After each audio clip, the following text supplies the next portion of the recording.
हे केशव, मन तो वायु की तरह चंचल है। जिस प्रकार बहती हुई हवा पर काबू पाना असंभव है, इसी प्रकार इस चंचल मन को अपने अधीन करना अति दुष्कर काम है। हे अर्जुन, तुम्हारा यह कहना सत्य है कि मन अति चंचल है।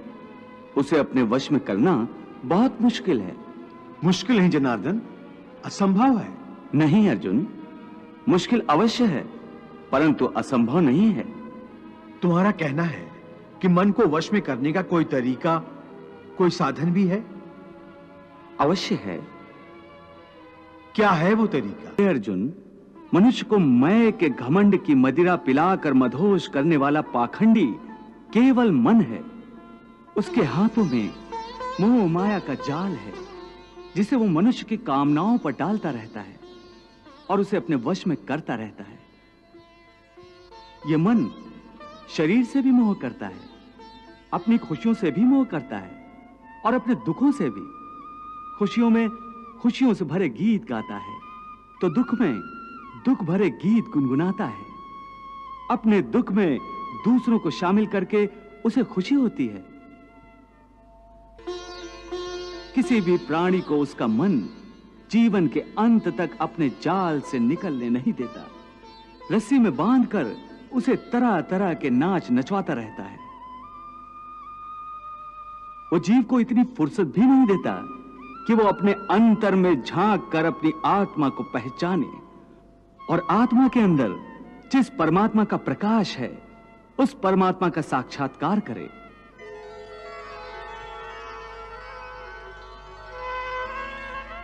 हे पार्थ, प्राणी के लिए आवश्यक है कि प्राणी अपने मन को काबू में करके अपने अंतर में झांक कर आत्मा को देखे। तब उस आत्मा के अंदर उसे परमात्मा का प्रकाश स्पष्ट दिखाई देगा। उसी को परमात्मा का साक्षात्कार कहते हैं। तुम तो कहते हो कि अपने अंतर में झांक कर आत्मा को और उस आत्मा में प्रकाशित परमात्मा को पहचानो, अर्थात आत्मा से अलग कोई और है जो आत्मा को पहचानेगा। ये किसको कह रहे हो कि आत्मा को पहचानो? कौन पहचानेगा अंतर की आत्मा को? तुम्हारा मन। मन? हाँ, तुम्हारा मन। परंतु तुम तो कहते हो कि मन माया के भ्रमजाल में फंसाकर प्राणी को बहुत नाच नचाता है, फिर वह आत्मा और परमात्मा की ओर क्यों ले जाएगा? तुमने ठीक प्रश्न किया अर्जुन। उसका उत्तर यह है कि जब तक तुम अपने आप को मन और विषयों के अधीन रहने दोगे, तब तक वो तुम्हें नाच नचाता रहेगा। हे पार्थ, मनुष्य का शरीर एक रथ की भांति है।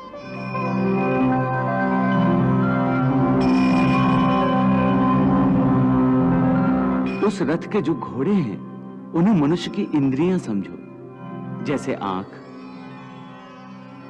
नाक,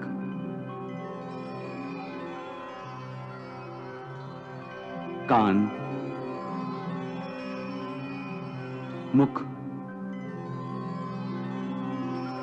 जीवा आदि। उन इंद्रियों को, घोड़ों को जो सारथी चलाता है, वो सारथी ही मन है। और उस रथ में बैठा हुआ जो उस रथ का स्वामी है, वही आत्मा है। मनुष्य की इंद्रियां अपने विषयों की ओर आकर्षित होती रहती हैं।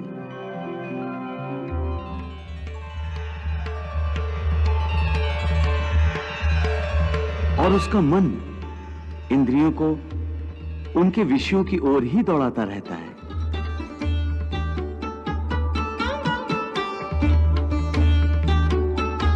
यह तभी तक हो सकता है जब तक जीवात्मा अपने मन को अपने काबू में ना लाए।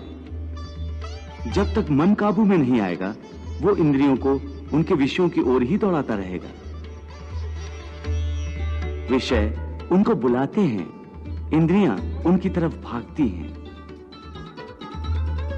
और मन जीवात्मा की परवाह किए बगैर रथ को उस ओर लिए जाता है। परंतु जब तुम स्वयं मन के अधीन न रहकर मन को अपने अधीन कर लोगे, तो वही मन एक अच्छे सारथी की तरह तुम्हारे शरीर रूपी रथ को सीधे प्रभु के चरणों में ले जाएगा।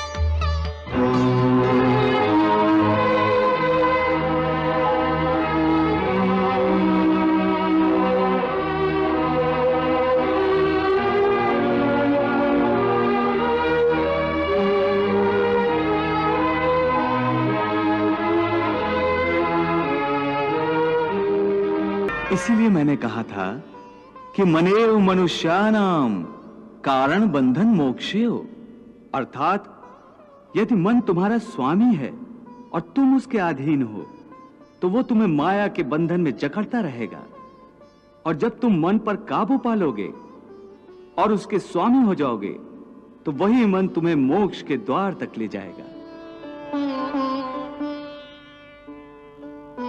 हे मधुसूदन, यह कहना तो बहुत आसान है कि तुम मन पर काबू पालो, मन के स्वामी बन जाओ, परंतु यही तो सबसे दुष्कर कार्य है।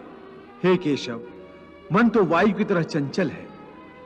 जिस प्रकार बहती हुई हवा पर काबू पाना असंभव है, इसी प्रकार इस चंचल मन को अपने अधीन करना अति दुष्कर काम है। हे अर्जुन, तुम्हारा यह कहना सत्य है कि मन अति चंचल है, उसे अपने वश में करना बहुत मुश्किल है। मुश्किल है जनार्दन, असंभव है।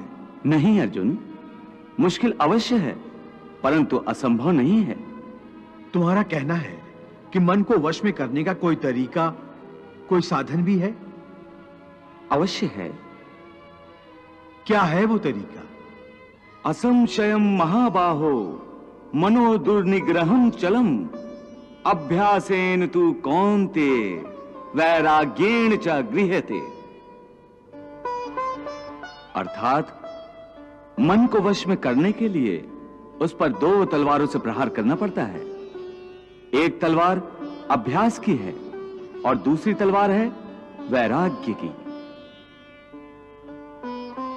अभ्यास और वैराग्य? हां, अभ्यास और वैराग्य। देखो अर्जुन, अभ्यास का अर्थ है निरंतर अभ्यास। मन को एक काम पर लगा दो, वो वहां से भागेगा, उसे पकड़ कर लाओ, वो फिर भागेगा, उसे फिर पकड़ो, ऐसा बार बार करना पड़ेगा। जैसे घोड़े का नवजात शिशु एक क्षण के लिए भी स्थिर नहीं रहता, क्षण क्षण में इधर उधर फुदकता रहता है।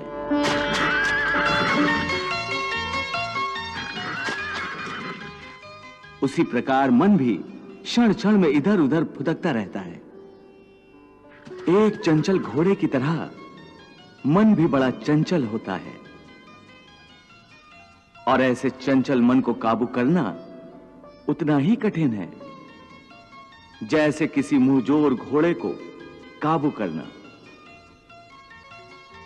ऐसे घोड़े को काबू करने के लिए सवार जितना जोर लगाता है, घोड़ा उतना ही विरोध करता है और बार बार सवार को ही गिरा देता है। परंतु यदि सवार दृढ़ संकल्प हो तो अंत में वो सरकश घोड़े पर सवार हो जाता है। बस फिर वही घोड़ा सवार के इशारे पर चलता है। उसी प्रकार मन को भी नियंत्रण की रस्सी में बांधकर बार बार अपने रास्ते पर लाया जाता है, तो अंत में वो अपने स्वामी का कहना मानना शुरू कर देता है। इसी को कहते हैं अभ्यास की तलवार चलाना। जब अभ्यास की तलवार से ही मन ठीक रास्ते पर आ जाए, फिर वह दूसरी वैराग्य की तलवार की क्या आवश्यकता है? उसकी आवश्यकता इसलिए है कि एक बार ठीक रास्ते पर आ जाने के बाद मन फिर से उल्टे रास्ते पर न चला जाए, क्योंकि उल्टे रास्ते पर इंद्रियों के विषय उसे सदा ही आकर्षित करते रहेंगे। मिथ्या, भोग, विलास और काम की तृष्णा उसे फिर अपनी ओर खींच सकती है। इसलिए मन को यह समझना जरूरी है कि वो सारे विषय भोग मिथ्या हैं, असार हैं, योग माया के द्वारा उत्पन्न होने वाले मोह का भ्रम है। मन जब इस सत्य को समझ लेगा तो उसे विषयों से मोह नहीं रहेगा, बल्कि उससे वैराग्य हो जाएगा। और यही वैराग्य की तलवार का काम है कि वो विषयों के मोह को काट के मन को सन्यासी बना देती है। हे केशव, ये जो तुम वैराग्य की बात करते हो, ये तो तभी आ सकता है जब प्राणी को आपकी इस बात पर विश्वास हो जाए कि ये सारा जगत वास्तव में मिथ्या है, नश्वर है, परंतु आपकी माया के प्रभाव से वो सत्य जान पड़ता है। इस परम सत्य के ज्ञान पर विश्वास हो जाए तभी तो वैराग्य होगा। बिल्कुल, ज्ञान ही मनुष्य के हृदय में वैराग्य पैदा कर सकता है, और वही सच्चा ज्ञान मैं तुम्हें प्रदान कर रहा हूं। तुम तो प्रदान कर रहे हो कृष्ण, परंतु मेरा मन उसको ग्रहण क्यों नहीं कर रहा? क्योंकि अभी तक तुम मोह और भ्रम के अंधकार से बाहर नहीं निकले, इसलिए तुम उस ज्ञान को ग्रहण करने में असमर्थ हो। वाह प्रभु वाह!